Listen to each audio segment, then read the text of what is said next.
हेल' सार। औ आदा माबोरै जानाय होनदों? बेयो 5 तारिख शुक्रबार दिना माने ओ उम न'आव थांनो होनना थांनायमोन मानसिया।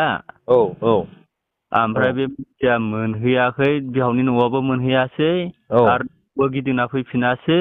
औ औ माने आं बेयाव मोनसे दावत थाबायदि गारिबो गैखायामोन शुक्रबार दिना। औ बो गैया, बासबो गैया, अट'बो गैया।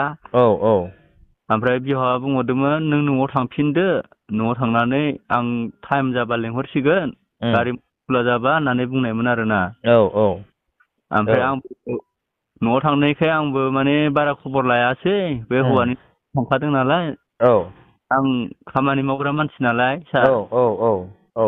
मावहैनो थांबाय आङो हाजोआव औवा दानहैनायमोन। ओमफ्राय 4ता बाजियाव सुटि जाबाय, 4ता बाजियाव सुटि लानानै ओमफ्राय आं फन बुबाय, फिसाजोनियावबो बुबाय, बियाइनियाव बुबाय।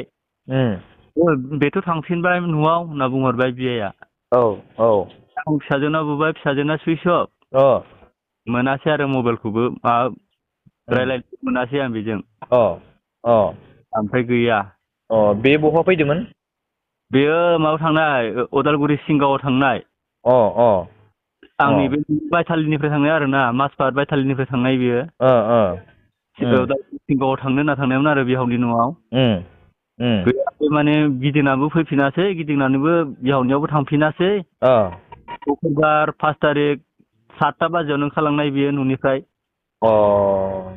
ओमफ्राय बियो दा फैफिनाखै। बे मानसिया दा माहा दङ, ना सोरबा रं नम्बरजोंसो थांबाय। आंनि दाउटआवबा रं नाम्बारजों थांदों होनना मोनदों आरो आङो। जाहाथे सोरबाफोर बे मानसिखौ मोनोबा माने हमना दोननो हायो, जाहाथे हरनो हायो। औ औ इसोरनिसिम मिजिं थिनाय थाबाय। माने बेखौ आंनि फिसाजो दं आरो फिसौला दङ 2 बोसोर जानाय। जाहाथे बे मानसिखौ सोरबाफोर मोनफ्लांबायोबा माने बे आं दा रायज्लायनाय जानबुं नाम्बारावनो माने आंनो कन्टेक्ट खालामना हरनो हायो। बेखौबो आसा खालामनाय थादों आरो आं माने। इनिफ्राय ओरैनो दाउटफोर माबाफोर दं नामा नोंसिनाव? दाउटआथ' आं दा सन्देह खालामनाय मथे बिथिंबो मोनहैयाखै, बिथिंबो मोनहैयैनि थाखाय माने आं सोरबा रं नम्बरजोंनो दोनखारलांबाय नामा, सोरबा रं नम्बरा लामायाव लोगो मोननानैसो हमना लांबाय नामा। दा आंथ' बारा मबाइलनि माबाखौ एसेबां रोङा, मालाय बिसोरबा फरायनाय मेसेज थेसेज गेलेनाय। सोरबा मा मा लिरदों, मा मा बुंदों बेखौथ' आं हमनानै गथा हाला सार। ओमफ्राय जाथाया माला जानाय? शुक्रबार खालि 5 तारिख। जेनेबा शुक्रबार खालि नोंनि न'निफ्राय ओंखारबोदोंमोन? औ आंनि न'निफ्राय थांनाय। ओमफ्राय आरो नोङो थानाफोराव एजारफोर होबायमोन नामा? थानायावथ' आं एजार होथ'नाय जायाखै। मैया आं सारमोनजों एसे रायज्लायहैनायमोन बे अफिसाव। ओमफ्राय अफिसाव फट' गांनै होना गारबोदों आं, फिसौनि गांसे, बिमानि गांसे। ओमफ्राय लोगोआव गावनि गथ'खौ लाबोफादों नामा? औ लांफादों। माने बेयाव फट'खौ आं दायो माने जरा बे गथ' बामनाय फट'खौ मोनासै, दानना गालांदों। दायो आं सिंगेल सिंगेलनो सारनो हरनाय जादों, बे फट'कआनो आरोना।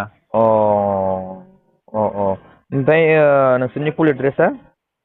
फुल एड्रेसा माजबाद। थाना जिल्ला उदालगुरि, थाना माजबाद। ओमफ्राय गामिया बायथालि। गामिया बायथालि जोंनिया। गामिया बायथालि। औ नों दा जोंनि बर' समाजनि रायजो राजाफोरनिसिम माबाफोर खावलायहरनो सानो नोंनि फिसाजोनि सायाव?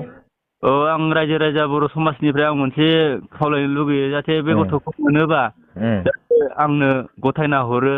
बे गथ'खौ माने आंथ' रायाखैबो बुआखैबो, आं माने मोजाङैनो बे गथ'खौ होफिनो। आरो बेनो आंनि फार्स्ट गथ'। जाहाथे जाथों जोंनि बर' समाजाव बेखौ मिजिंथिनाय थायो। माने बे गथ'आ आंनि देरसिन गथ'। गथ'आ 2 बोसोर जाबाय बे माबाया, फिसाज्लाया। ओमफ्राय फिसाजोआ 20 बोसोर जाबाय।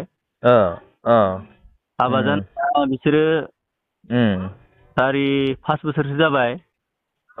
बै गथ'आ 20 बोसोर जाबायबा? नोंनि फिसाजोआ 20 बोसोर जाबाय? आंनि फिसाजोआ 20 बोसोर, ओमफ्राय बे फिसाज्लाया 2 बोसोर जाबाय आरो दा लांफानाय गथ'आ।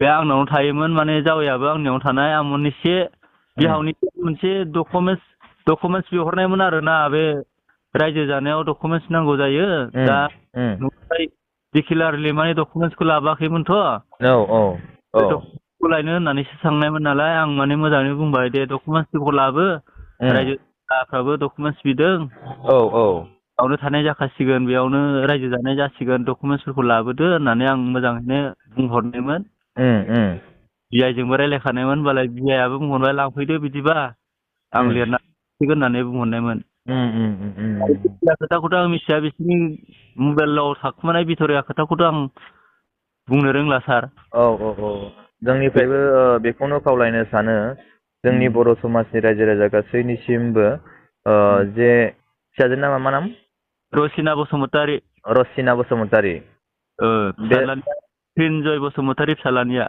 बे रसिना आरो प्रिन्जय बसुमतारि बिथांमोनखौ सोरबाफोर नुयोब्ला हमनानै दोनगोन आरो न' फारसे फोरमायहरगोन आरो लोगोसेयैनो जोंनि बर' समाजनि आइ आफा बिदा फंबाय बिनानावमोन गुबुन गुबुन जायगायाव थानाय जोंनि आदै मादै आदा बाजै गासैनिसिमबो खावलायहरनाय बे रसिना बसुमतारि बिथांखौ सोरबाफोर नुयोब्ला हमना दोननानै जोंनि फारसे फोरमायहरगोन आरो बिथांनि गथ'आ गोबां दुखुआव दङ आरो बिथांनि बिमा बिफाया गोबां टेनसनाव दङ बेखौनो खावलायहरो जाहाथे हमना दोनगोन आरो माबाफोर बुंबावनो सानो बेहा सार गथ' सानै नङा सासेल'सो बे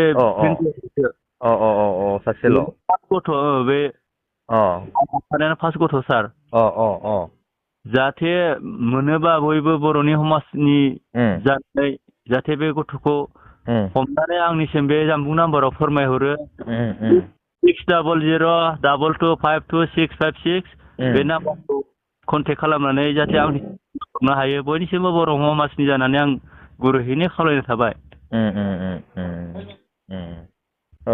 आंबो बेखौनो बुंनो सानो नोङो रसिना गावनि बिमा बिफाखौ साननानै गावनि हौवाखौ साननानै नोङो न' फारसे गिदिंनानै फैफिनगोन मानोना गुबुनजों संसार जानाया गोरलै बाथ्रा नङा साननैसोनि थाखाय संसार होननाबो बुंजायो गावनि गिबि हौवायानो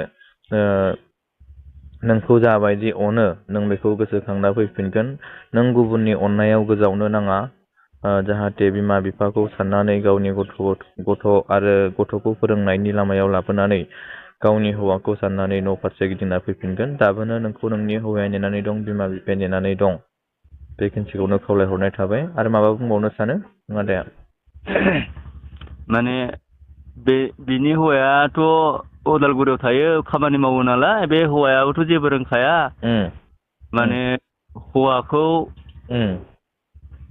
हौवायाबो बेखौ रायनायालाय एसेबांबो राया हौवा हिनजावनि गेजेराव बिदि संख्रि फानलुनियासो जाखायो होनबाबो माने गोसो जानानै जाहाथे गावनि हौवाखौ हौवा होननानै सानना बजबना लाफैफिनो बे सानसेनि मालायजों रायज्लायनानै थांनाया बेयाव नङा आरो जोंनि समाजाव मुगैथाव गावनि आंगो हौवाया लाजेननायानोखा बेनिखायनो आं माने गावनि हौवाखौनो जाहाथे मुगैया मुजुहैबाबो बोजबना लाफैफिनगोन होननानै आंनि फिसाजोनिबो खावलायनाय थाबाय आंनि नामा मेजर बसुमतारि